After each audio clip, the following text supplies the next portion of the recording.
કાર્યક્રમમાં ઉપસ્થિત આપણા દૂધ સંઘના મેનેજિંગ ડિરેક્ટર શ્રી જોશી સાહેબ, joint managing director Shri Pandya સાહેબ, આપણા ડાયરેક્ટર શ્રી દયારામ દાદા, સહકાર સિનિયર મેનેજર સહકાર અને પશુપાલન શ્રી ખેર સાહેબ, અમૂલના પ્રતિનિધિ શ્રી માદરિયા સાહેબ, મારા સાથી મિત્રો ખોડીપાડ સાહેબ, કીર્તિબેન બારિયા સાહેબ તથા અલગ અલગ મંડળીમાંથી ઉપસ્થિત માતાઓ, બહેનો, ભૂલકાઓ અને કાર્યવાહકશ્રીઓ.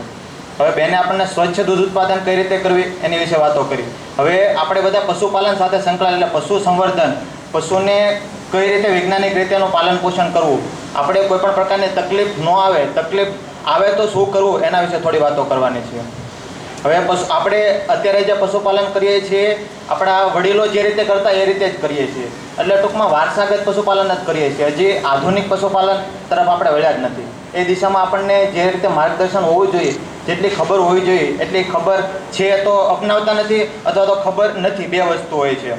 તો પશુપાલનમાં એક તો આપણા પશુને કયા પ્રકારનો ખોરાક આપવો જોઈએ એને પણ આપણે થોડી કાળજી લેવી.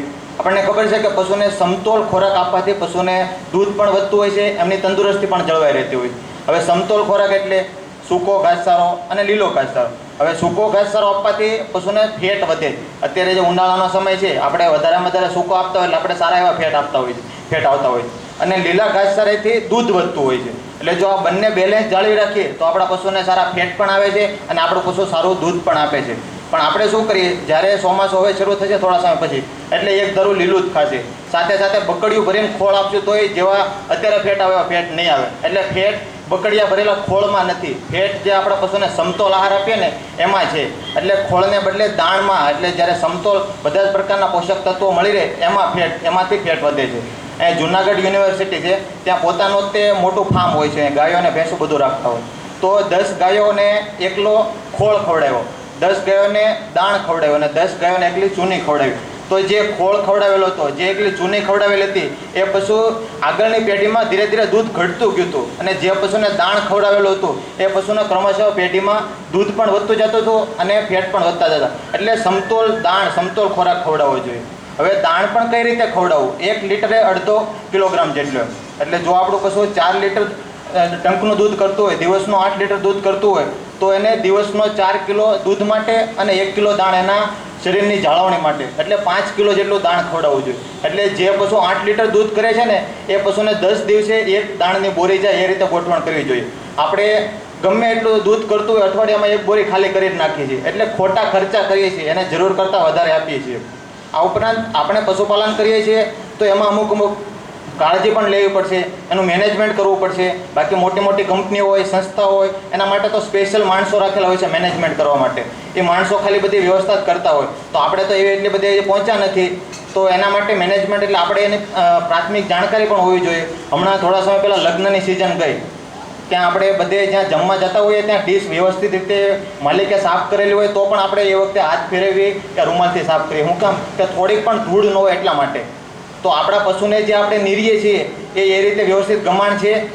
જો ગમાણ નહીં હોય તો પશુ ધૂળમાં જ ખાવાનું છે, એના કારણે મોટા ભાગનો નીરવ બગાડ કરવાનો છે, ગોંધી કરશે. આપણે જ પાછા વાતો કરશું કોણ ખાતર સારું છું, પણ ખાતર ખરેખર નથી, આપણી કિંમતી નીણ છે, આપણે ખર્ચમાં વધારો કર્યો છે. આ રીતે જે પશુને આપણે જે નીણથી વ્યવસ્થિત ખોરાક આપવાનો આગ્રહ રાખીએ. પછી ગમે એટલો સારો ખોરાક આપીશું, ગમે એવી રીતે આપશું, પણ જો એને પૂરતા પ્રમાણમાં પાણી નહીં મળે, અત્યારે ગરમીની ફૂલ સિઝન છે, જેટલી વખત પાણી પીએ એટલી વખત ઓછી પડે, એટલી વખત પાણી પીવાની ઈચ્છા થાય. તો આપણા પશુને પણ દિવસમાં 5 થી 6 વખત સારું એવું ચોખ્ખું પાણી મળી રહે, પાણીમાં કોઈ પણ પ્રકારના પૂરા ન હોય, લીલ ન હોય, એની ગોઠવણ કરીએ. એમાં કશું નથી કરવાનું. આપણે જે કુંડી છે, ટાંકી છે કે અવેડો છે, એ કોઈ પણ જગ્યાએ જે આપણે પાણી ભરવાની જે જગ્યા છે ત્યાં ચૂનાથી ખાલી ધોળ કરી નાખશું ને, એના કારણે સૂર્યપ્રકાશ અને પાણી વચ્ચે કોઈ પણ પ્રકારની પ્રક્રિયા નહીં થાય, એટલે હંમેશા પાણી ચોખ્ખું જ રહેશે. એટલે એ રીતે પણ ગોઠવણ કરીએ. આ ઉપરાંત આપણો જ્યારે ગાભણ પશુ હોય એ વખતે ઘણી ખોટી માન્યતા હોય છે કે પાડો કે પાડી હશે તો ખોટું ખાઈ જશે, એવું આપણે વિચારતા હોઈએ. પણ આપણને જ ખબર છે કે આપણી બેન કે દીકરી હોય એ સાસરે હોય ને પહેલી વખત એની ડિલિવરી વખતે આપણે તેડી આવીએ છીએ. શું કામ? કે એના સાસરી પક્ષ ઉપર આપણને ઘણીવાર વિશ્વાસ નહોતો તો ઘરકું સાચવશે નહીં તો એની ડિલિવરીમાં કંઈ તકલીફ થશે તો આપણા પશુનું તો એનું સાસરું, મોસાળ કે એનું પિયર એ બધું આપણું ઘર જ છે. તો જ્યારે આપણું પશુ ગાભણ હોય એ વખતે સારો એવો એને દાણ આપીએ, સારો એવો નિરણ આપીએ, જેથી કરીને વિયાણા પછી આપણા પશુને કોઈ પણ પ્રકારની તકલીફ ન થાય. કેલ્શિયમ ન ઘટી જાય, ગ્લુકોઝ ન ઘટી જાય, જરબડવામાં તકલીફ ન થાય, વ્યવમાં કોઈ પણ પ્રકારની તકલીફ ન થાય. એટલે એ રીતે આપણા ગાભણ પશુને વ્યવસ્થિત રીતે સાચવીએ. આ ઉપરાંત છેલ્લા 2 મહિના દોવાનું બંધ કરી દઈએ, જેથી દોવાનું બંધ કરવાથી એક તો એનો આવ મૂળ સાઇઝમાં આવી જશે, બાવલાનો સારો વિકાસ થશે. અને આપણે તો ઘણી વખત જે પશુ એવું વ્યવસ્થિત હોય છે કે છેક સુધી દોવા દેતું હોય છે, એટલે તો છેલ્લા 2 મહિના એ પશુને દોવાનું બંધ કરી દઈએ, એ પણ શીખીને જાય.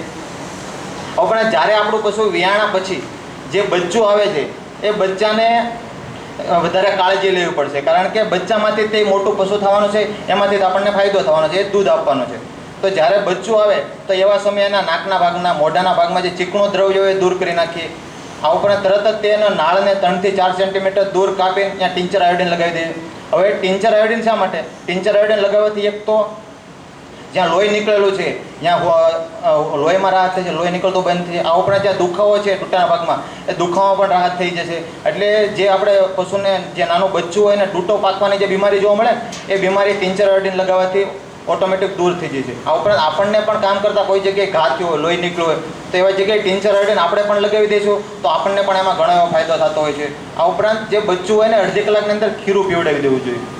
ખીરુંમાં આપણને ખબર છે કે બહુ શક્તિ છે, બહુ પ્રોટીન છે, બહુ ફેટ છે, બહુ વિટામિન છે, ખનિજ ક્ષાર, મિનરલ મિક્સચર બધું એમાં છે, એ આપણે જાણીએ છીએ. તો પણ બચ્ચાને ઘણીવાર પીવડાવતા નથી. અને જે ખીરુંની શક્તિ ખરેખર જાણતા હોય ને ગામમાં 2-5 માણસો હોય છે, એ ગામમાં કહેતા હોય કે તમારું પશુ વિયા એટલે મને કહેજો, હું ખીરું પીવા આવીશ. એને ક્યારેય જે માણસ ખીરું પીતા હોય ને એને ક્યારેય આંખની બીમારી નથી હોતી. ગામમાં બધાને ગમે અલગ અલગ બીમારી આવતી હોય, એ આખું વર્ષ નિરોગી હોય, એટલે કોઈ પણ પ્રકારની બીમારી નથી આવતી. એટલે ખીરામાં એક તો આંખની, જો આપણા બચ્ચાને ખીરું પીવડાવશે તો આંખની બીમારી નહીં આવે. આ ઉપરાંત રોગ પ્રતિકારક શક્તિમાં વધારો થશે. તો એ રીતે ખીરું પીવડાવવાનો હંમેશા આગ્રહ રાખવો જોઈએ.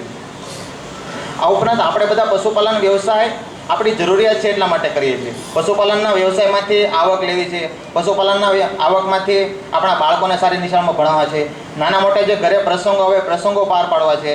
તો જ્યારે આપણું પશુ બીમાર પડે એટલે કોઈ પણ પ્રકારની બીમારી ન આવે એના માટે ખાસ કાળજી લેવી પડશે. તો બીમારી ન આવે એના માટે સ્વચ્છતા જાળવવી પડશે. આપણે જે પશુને બાંધીએ છીએ એ વ્યવસ્થિત જગ્યા છે કે નહીં. ઘણી વખત આપણે જે પશુને બાંધતા હોઈએ છીએ અને ઉકરડા વચ્ચે કોઈ પ્રકારનું અંતર નથી હોતું. એ આપણી બેદરકારીને કારણે, આપણી આળસને કારણે કે પોદળો ફગાવવા માટે કેટલુંક દૂર જવું, એના કારણે આપણને ખબર છે કે ઉકરડામાં અનેક પ્રકારના નુકસાન કરતા સૂક્ષ્મ જીવાણુ હોય, ઈતરડી હોય, લીક હોય, જુવા હોય, માકડ હોય, છાછડ હોય, ટૂંકમાં અનેક પ્રકારના હોય, એ ખરેખર રોગ કરે છે. તો જે રીતે આપણે પશુ બાંધીએ છીએ એ જગ્યા વ્યવસ્થિત રીતે સાફ સુથરી એ રીતે આયોજન કરીએ. આ ઉપરાંત કોઈ પણ પ્રકારનો આપણને બીમારી જણાય આપણા પશુને તો તરત જ તે આપણા મંત્રીશ્રીને કહી દઈએ કે ભાઈ મારું પશુ બીમાર છે, તો 4 થી 5 કલાકની અંદર જ તે ડૉક્ટર આપણા ઘરે આવીને સારવાર કરી દે છે. એ પ્રકારની પણ વ્યવસ્થા છે. અને હવે ટૂંક સમયમાં આપણે નવા 200 જેટલા કૃત્રિમ બીજદાન કેન્દ્રો ખોલવા જઈ રહ્યા છીએ. એટલે આપણું પશુ જ્યારે ગરમીમાં આવે એ વખતે આપણા ઘરે જ તે આપણા ગામમાંથી જ એક પ્રકારનો છોકરાને અમે તૈયાર કરશું, ટ્રેનિંગ આપશું, અને એક ફોનથી આપણા ઘરે આવીને કૃત્રિમ બીજદાન કરી જાય એ પ્રકારની વ્યવસ્થા બનાવવા જઈ રહ્યા છીએ. હવે કૃત્રિમ બીજદાન શા માટે કરવું પડે? આપણે જે અત્યારે પશુ રાખીએ છીએ આપણને ખબર છે કે એની માતા 10 લીટર દૂધ કરતી હતી. એની જે પશુ છે એનો જ વેલો, આગળનો વેલો સારો હતો, અને અત્યારે એ જ વેલો ઘટતો ગયો. ખરેખર સમય પ્રમાણે સુધારો થવો જોઈએ, પણ આપણી બેદરકારી કે આપણી આળસ કે આપણી અજાણને કારણે આપણો જે પશુનો જે સુધારો થવાનો બદલે એને ઘટાડો થતો જાય છે. તો બીજદાન કરવાથી એક તો જે નર પશુનું બીજ લેવામાં આવે છે એની માતાનું દૂધ 20 લીટર કરતાં વધારે હોય છે. એટલે આ ઉપરાંત એમાં કોઈ પણ પ્રકારની ચેપી બીમારી નથી હોતી, વારસાગત કોઈ પણ પ્રકારની બીમારી નથી હોતી. અને આપણે જાણીએ છીએ કે જે બચ્ચું આવે એમાં અડધા લક્ષણ એના માતાના અને અડધા લક્ષણ એના પિતાના હોય છે. તો સારી ઓલાદના બચ્ચા આગળ, સારી ઓલાદના ફૂટ આગળ આપણે પશુને ફેરવશું તો જે બચ્ચું આવશે, જે નવી પેઢી આવશે આપણા માટે સારી હશે. એક કહેવત છે ને કે વડ એવા ટેટા ને બાપ એવા બેટા, એને જો આપણે થોડીક ફેરવી નાખીએ, વડ એવા ટેટા ને બાપ એવા બચ્ચા, તો સારી ઓલાદના પશુ આગળ ફેરવવાથી આપણે જે નવું બચ્ચું આવવાનું છે એ પણ સારું આવશે. આ ઉપરાંત અમુક નાની નાની બીમારી થાય એમાં આપણે દેશી ઉપચાર કઈ રીતે કરીએ એની પણ થોડીક કાળજી લઈએ. જ્યારે આપણા પશુને આફરો ચડ્યો હોય તો એ વખતે અડધા લીટર જેટલા તેલમાં મુઠ્ઠી જેટલી હિંગ અને મુઠ્ઠી જેટલું હંચળ મિક્સ કરીને જો તરત ને તરત 3 થી 4 નાળ પીવડો દેવામાં આવે તો આપણા પશુને તરત રાહત થઈ જતી હોય છે. આ ઉપરાંત કોઈ પણ પ્રકારનો ઘા પડ્યો, જ્યાં સતત લોહી નીકળે છે, આપણને ખબર છે કે શરીરમાં લોહીનું પ્રમાણ અમુક નક્કી હોય, એના કરતાં જો લોહી વધારે પડતો નીકળી જાય એટલે તરત મગજમાં ઉપર લોહીનું પ્રમાણ ઘટી જાય અને તરત જ મૃત્યુ થાય. એટલે એવા સમયમાં જ્યારે કોઈ પણ પ્રકારનો ઘા પડ્યો હોય તો ત્યાં તરત રીતે ચોખ્ખું પાણી નાખીને ઘાને સાફ કરીને ટાઈટ રીતે બાંધી દેવાથી પશુને સારી એવી રાહત થતી હોય છે. આ ઉપરાંત કોઈ પણ પ્રકારનું ઝેર ચડ્યું હોય, હવે ઝેર ચડે એક તો કરડવાથી ચડે ને એક ખાવાથી ચડે. એટલે જ્યારે કોઈ પણ પ્રકારનું પશુને ખાવામાંથી કોઈ પ્રકારનું ઝેર ચડ્યું, કારણ કે કરડવામાં એટલું બધું જે આપણે આગળ નથી વધ્યા કે આપણને ખરેખર ખબર પડી જાય.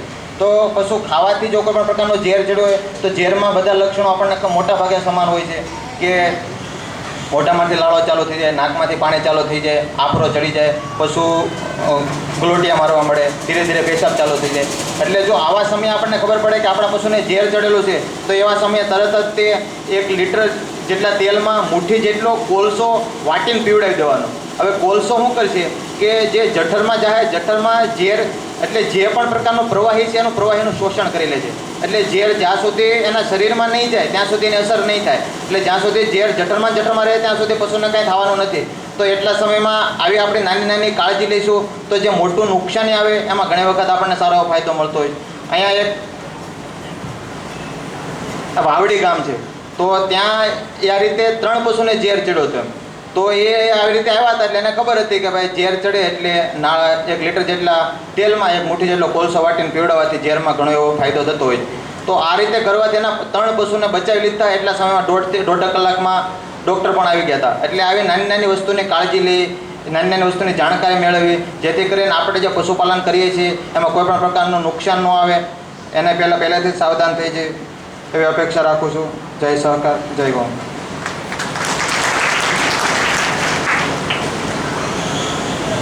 ખૂબ ખૂબ આભાર ડૉક્ટર સાહેબ. હવે કાર્યક્રમને આગળ વધારતા ફેડરેશનના પ્રતિનિધિ એવા પંકજભાઈ માદરીયાને વિનંતી કરીશ કે જેઓ 2 શબ્દ કહેશે.